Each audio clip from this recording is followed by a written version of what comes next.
ಆತ್ಮೀಯ ವಿದ್ಯಾರ್ಥಿಗಳೇ, BCom 4ನೇ ಸೆಮಿಸ್ಟರ್ನ ವಿದ್ಯಾರ್ಥಿಗಳಿಗಾಗಿ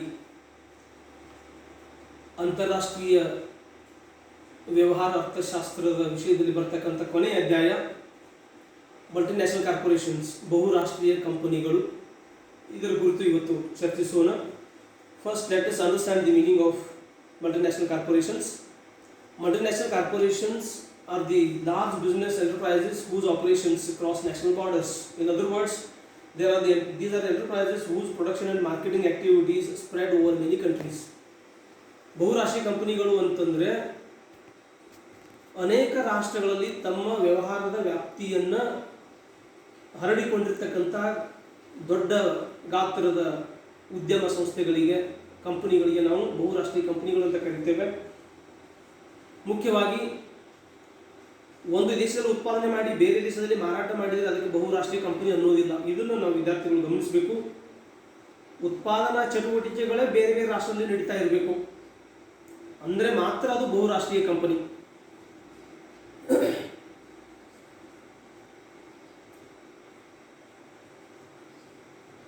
ಅಂತಾರಾಷ್ಟ್ರೀಯ ಕಾರ್ಮಿಕ ಸಂಘಟನೆ ILO, ಇಂಟರ್ನ್ಯಾಷನಲ್ ಲೇಬರ್ ಆರ್ಗನೈಸೇಷನ್, ಅವರು ಒಂದು ವ್ಯಾಖ್ಯಾನವನ್ನು ನೀಡಿದ್ದಾರೆ ಬಹುರಾಷ್ಟ್ರೀಯ ಕಂಪನಿಗಳಿಗೆ. According to ILO report, the essential nature of the multinational enterprises lies in the fact that its managerial headquarters are located in one country while the enterprise carries out its operations in a number of other countries. ಅಂದರೆ ಆಡಳಿತದ ಕಚೇರಿ, ಮುಖ್ಯ ಕಚೇರಿ ಒಂದು ರಾಷ್ಟ್ರದಲ್ಲಿ ಇರಬಹುದು, ಆದರೆ ಇದರ ಉತ್ಪಾದನಾ ಮತ್ತು ಮಾರಾಟ ವ್ಯವಹಾರಗಳು ಅನೇಕ ರಾಷ್ಟ್ರಗಳಲ್ಲಿ ವ್ಯಾಪಿಸಿರಬೇಕು. ಅಂಥದಕ್ಕೆ ನಾವು ಬಹುರಾಷ್ಟ್ರೀಯ ಕಂಪನಿ ಅಂತ ಕರಿತೇವೆ. ಬಹುರಾಷ್ಟ್ರೀಯ ಕಂಪನಿಗಳ ಕೆಲವೊಂದಷ್ಟು ಮೂಲ ಲಕ್ಷಣಗಳಿದ್ದಾವೆ. ಎಂಥ ಕಂಪನಿಗಳಿಗೆ ನಾವು ಅಂದರೆ ಈ ಕಂಪನಿಗಳ ಎಂಥ ಕಂಪನಿಗಳ ಬಹುರಾಷ್ಟ್ರೀಯ ಕಂಪನಿ ಇರಬೇಕು, ಇಲ್ಲಿ ಇವುಗಳ ಮೂಲ ಲಕ್ಷಣಗಳು ಏನು ಅಂತ. First one is investors belong to different countries. ಈ ಕಂಪನಿಯಲ್ಲಿ ಬಂಡವಾಳ ಹೂಡಿದವರು ಬೇರೆ ಬೇರೆ ರಾಷ್ಟ್ರಗಳಿಂದ ಬಂದಿರ್ತಾರೆ. ಬೇರೆ ಬೇರೆ ರಾಷ್ಟ್ರಗಳ ಬಂಡವಾಳದಾರರು ಇದರಲ್ಲಿ ಬಂಡವಾಳವನ್ನು ತೊಡಗಿಸಿರ್ತಾರೆ. Employees also belong to different countries. ಇಲ್ಲಿ ಕೆಲಸ ಮಾಡ್ತಕ್ಕಂಥ ನೌಕರಸ್ಥರು, ಸಿಬ್ಬಂದಿ ವರ್ಗದವರು ಸಹಿತ ಬೇರೆ ಬೇರೆ ರಾಷ್ಟ್ರಗಳಿಂದ ಬಂದಿರ್ತಾರೆ. Manufacturing and marketing operations are spread over many countries. ಈ ಕಂಪನಿಗಳ ಉತ್ಪಾದನಾ ಮತ್ತು ಮಾರಾಟ ಚಟುವಟಿಕೆಗಳು ಅನೇಕ ರಾಷ್ಟ್ರಗಳಿಗೆ ವ್ಯಾಪಿಸಿರುತ್ತವೆ. Business is regulated by legal provisions of many countries. ಈ ಬಹುರಾಷ್ಟ್ರೀಯ ಕಂಪನಿಗಳ ವ್ಯವಹಾರವನ್ನು ಅನೇಕ ರಾಷ್ಟ್ರಗಳಲ್ಲಿ ಚಾಲ್ತಿಯಲ್ಲಿರ್ತಕ್ಕಂತಹ ಕಾನೂನಿನ ವ್ಯವಸ್ಥೆಗಳು ಇವುಗಳನ್ನು ರೆಗ್ಯುಲೇಟ್ ಮಾಡ್ತವೆ, ಅಂದರೆ ನಿಯಂತ್ರಣ ಮಾಡ್ತಿರ್ತವೆ. Policy decisions are based on alternatives available world wide. ಈ ವ್ಯವಹಾರಗಳನ್ನು ಇಂಥ ಮಲ್ಟಿನ್ಯಾಷನಲ್ ಕಂಪನಿಯನ್ನು ನಡೆಸ್ತಕ್ಕಂಥ ಏನು ಪಾಲಿಸಿ ಡಿಸಿಷನ್ಸ್, ರಚನಾತ್ಮಕ ಅದು ನೀತಿ ನಿಯಮಕ್ಕೆ ಸಂಬಂಧಪಟ್ಟಂತಹ ಏನು ಡಿಸಿಷನ್ ಮೇಕಿಂಗ್ ಇರ್ತದಲ್ಲ, ಅದು ವಿಶ್ವದೆಲ್ಲೆಡೆ ಅನ್ವಯ ಆಗುವ ಹಾಗೆ, ಅಲ್ಲಿನ ಸನ್ನಿವೇಶಕ್ಕೆ ತಕ್ಕ ಹಾಗೆ, ಅದಕ್ಕೆ ಸೂಟೇಬಲ್ ಆಗುವ ಹಾಗೆ, ಸೂಕ್ತ ಆಗುವ ಹಾಗೆ ಇಲ್ಲಿ ನಿರ್ಣಯಗಳನ್ನು ಕೈಗೊಳ್ಳಲಾಗ್ತದೆ.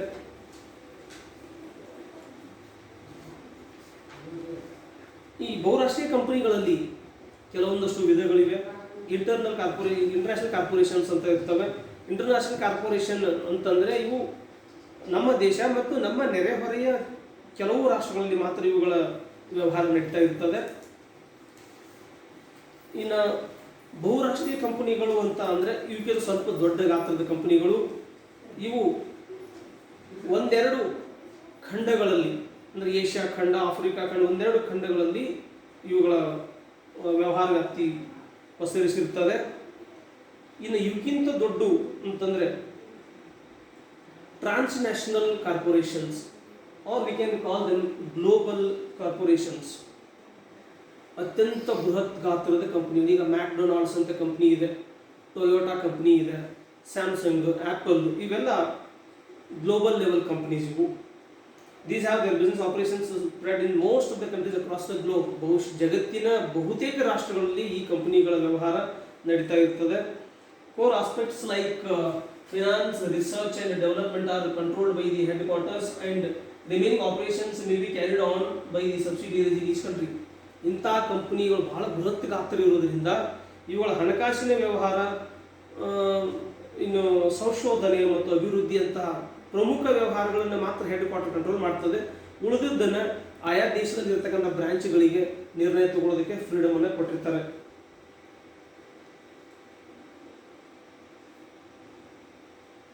ಇನ್ನು ಈ ಒಂದು ಬಹುರಾಷ್ಟ್ರೀಯ ಕಂಪನಿಗಳ ಅಧ್ಯಾಯದಲ್ಲಿ ಅತಿ ಪ್ರಮುಖವಾಗಿ ಬರ್ತಕ್ಕಂಥದ್ದು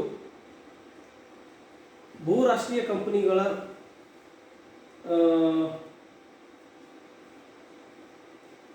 ಗುಣಗಳು ಮತ್ತು ದೋಷಗಳು ಅಂತ, ಅಂದ್ರೆ ಅವುಗಳಿಂದ ಆಗ್ತಕ್ಕಂಥ ಪ್ರಯೋಜನಗಳು ಮತ್ತು ದುಷ್ಪ್ರಯೋಜನಗಳು ಅಂತ ಬರ್ತವೆ. ಅದು 15 ಮಾರ್ಕ್ಸ್ ಪ್ರಶ್ನೆ ಬರ್ತವೆ.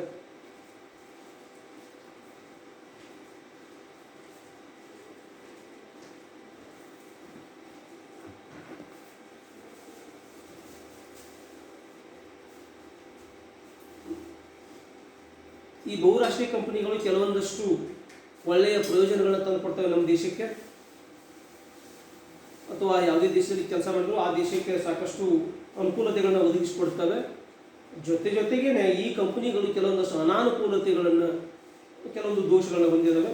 ಅವುಗಳನ್ನು ನಾವು ಚರ್ಚೆ ಮಾಡೋಣ. ಅತಿ ಮುಖ್ಯವಾದದ್ದು ಅಡ್ವಾಂಟೇಜಸ್ ಆಫ್ MNCs, ಬಹುರಾಷ್ಟ್ರೀಯ ಕಂಪನಿಗಳ ಅನುಕೂಲತೆಗಳು. ಒಂದೇದು economic growth. These multinational corporations lead to economic growth of the host country. ಯಾವ ದೇಶಕ್ಕೆ ಬರ್ತಾವ ಬಹುರಾಷ್ಟ್ರೀಯ ಕಂಪನಿಗಳು, ಇವು ಆ ದೇಶದ ಆರ್ಥಿಕ ಪ್ರಗತಿಗೆ ಬಹು ದೊಡ್ಡ ಕೊಡುಗೆಯನ್ನು ಕೊಡ್ತವೆ. ಯಾಕಂದರೆ these produce the commodities in very large quantities. At the same time, these companies provide large scale employment to the local skilled laborers.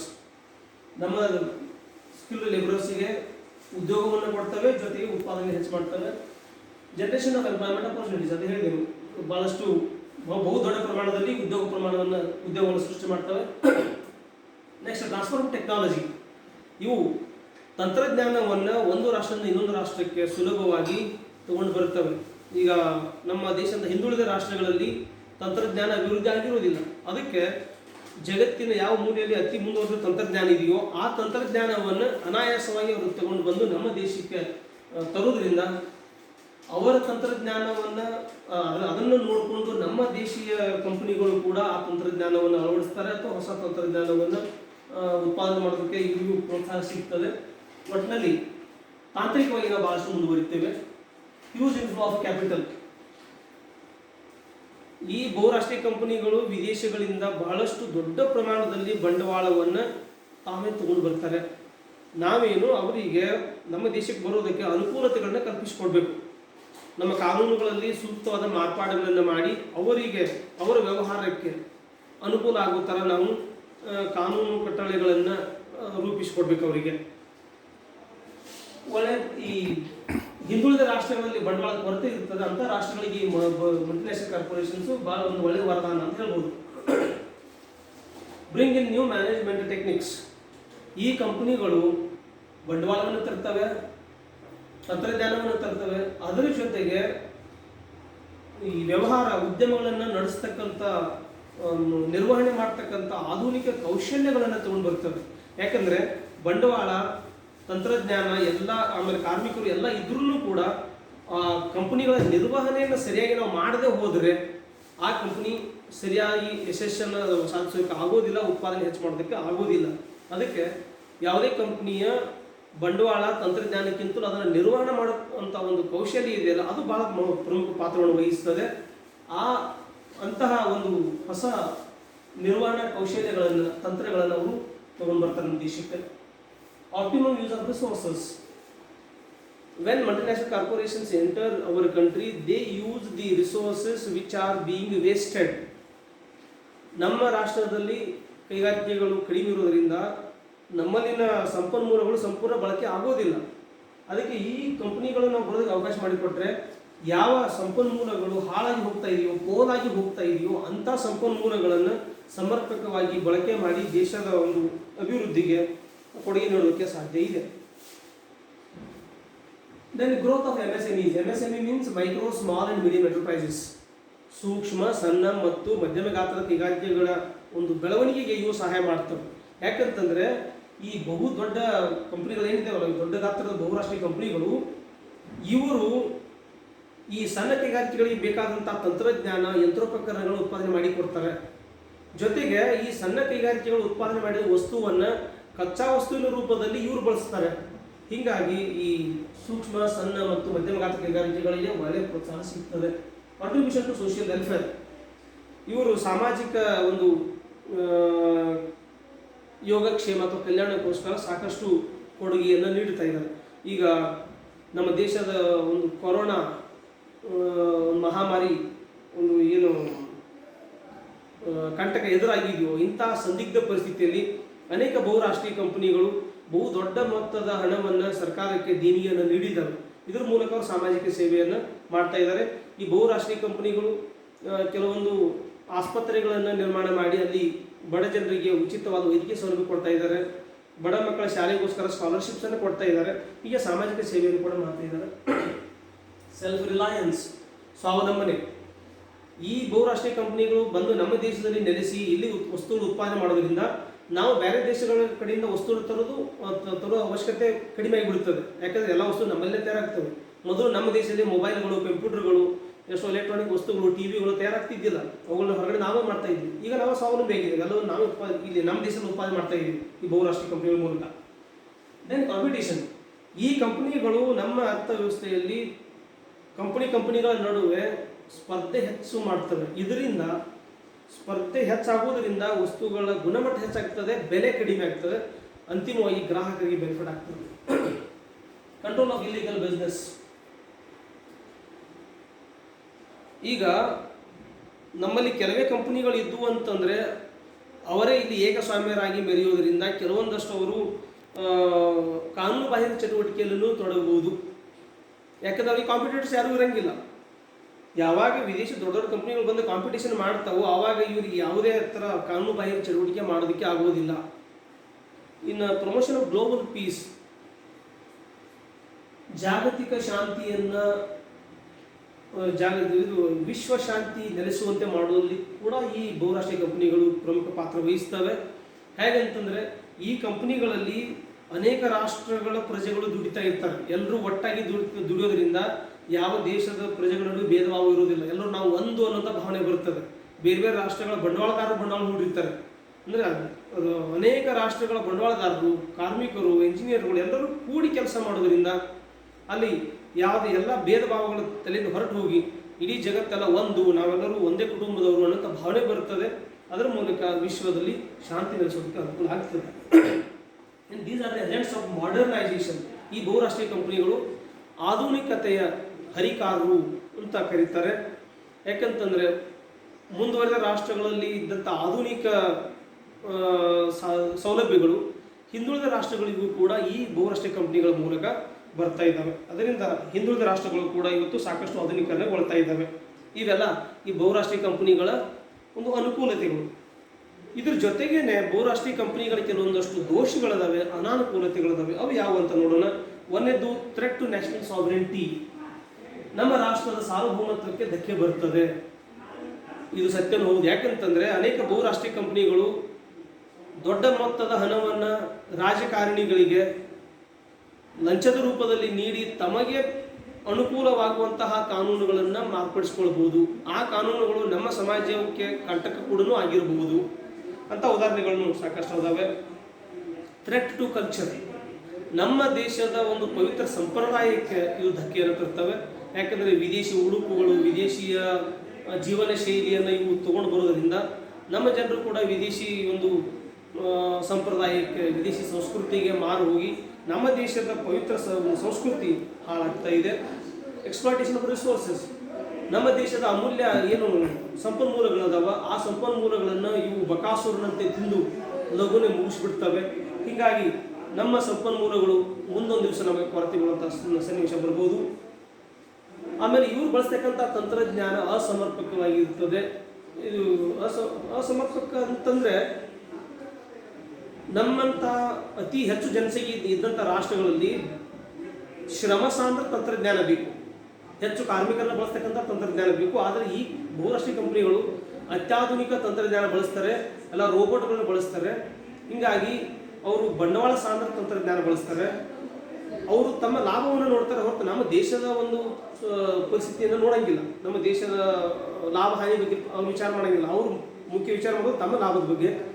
ಹಂಗೆ ಮಾಡಕ್ಕೆ ಹೋಗಿ ಅವರು ಬಂಡವಾಳ ಸಾಂದ್ರ ತಂತ್ರಜ್ಞಾನ ಹಾಕೋದ್ರಿಂದ ನಮ್ಮ ಜನರಿಗೆ ನಿರುದ್ಯೋಗ ಉಂಟಾಗ್ತದೆ. ಆರ್ಥಿಕ ಅಸಮಾನತೆ ಇದರಿಂದ ಹೆಚ್ಚಾಗ್ತದೆ ಅಂತ ಅನ್ನೋದು ಇನ್ನೊಂದು ವಾದ. ಯಾಕಂದರೆ ಇಂಥ ಕಂಪ್ನಿಗಳಲ್ಲಿ ದುಡಿಯೋರು ದೊಡ್ಡ ದೊಡ್ಡ ಶ್ರೀಮಂತರ ಮಕ್ಕಳು, ಅವರು ಹೆಚ್ಚು ಶ್ರೀಮಂತರಾಗ್ತಾನೆ ಹೋಗ್ತಾರೆ.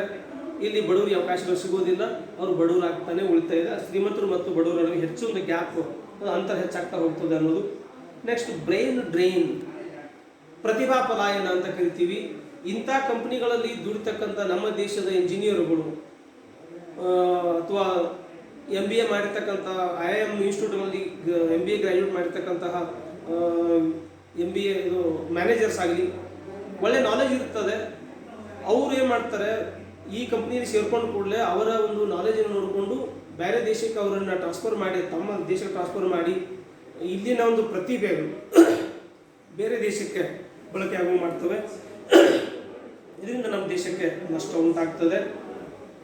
ಇನ್ನು ಥ್ರೆಟ್ ಟು ಡೊಮೆಸ್ಟಿಕ್ ಇಂಡಸ್ಟ್ರೀಸ್, ನಮ್ಮ ದೇಶೀಯ ಉದ್ಯಮಿಗಳಿಗೆ ಹೊಡೆತ ಬೀಳ್ತದೆ. ಯಾಕಂದರೆ ವಿದೇಶಿ ದೊಡ್ಡ ಕಂಪ್ನಿಗಳು ಇವುಗಳು ಆಣೆ ಹೆಂಗೆ ಬರ್ತಾವೆ, ಇದ್ರ ಮುಂದೆ ನಮ್ಮ ಇಲಿಯಂಥ ಸಣ್ಣ ಕಂಪ್ನಿಗಳು ನಿಲ್ಲೋದು ಕಷ್ಟ ಆಗ್ತದೆ. ಇವರು ಹೊಸ ತಂತ್ರಜ್ಞಾನ ತಂದಿರ್ತಾರೆ, ನಮ್ಮ ಹಳೆ ತಂತ್ರಜ್ಞಾನದ ವಸ್ತುಗಳು ನಮ್ಮ ಜನ ಬಳಸೋದಿಲ್ಲ. ಹೀಗಾಗಿ ನಮ್ಮ ದೇಶೀಯ ಇವುಗಳಿಗೆ ತೊಂದರೆ ಆಗ್ತದೆ. ಇವು ಅಂತಾರಾಷ್ಟ್ರೀಯ ಮತ್ತು ಬಹುರಾಷ್ಟ್ರೀಯ ಕಂಪನಿಗಳ ಗುಣಗಳು ಮತ್ತು ದೋಷಗಳು. ಇದ್ರ ಮೇಲೆ 15 ಮಾರ್ಕ್ಸ್ ಒಂದು ಪ್ರಶ್ನೆ ಬರ್ತದೆ. ಅದಕ್ಕೆ ವಿದ್ಯಾರ್ಥಿಗಳು ಹೆಚ್ಚು ಗಮನಿಸಬೇಕು. ಧನ್ಯವಾದ.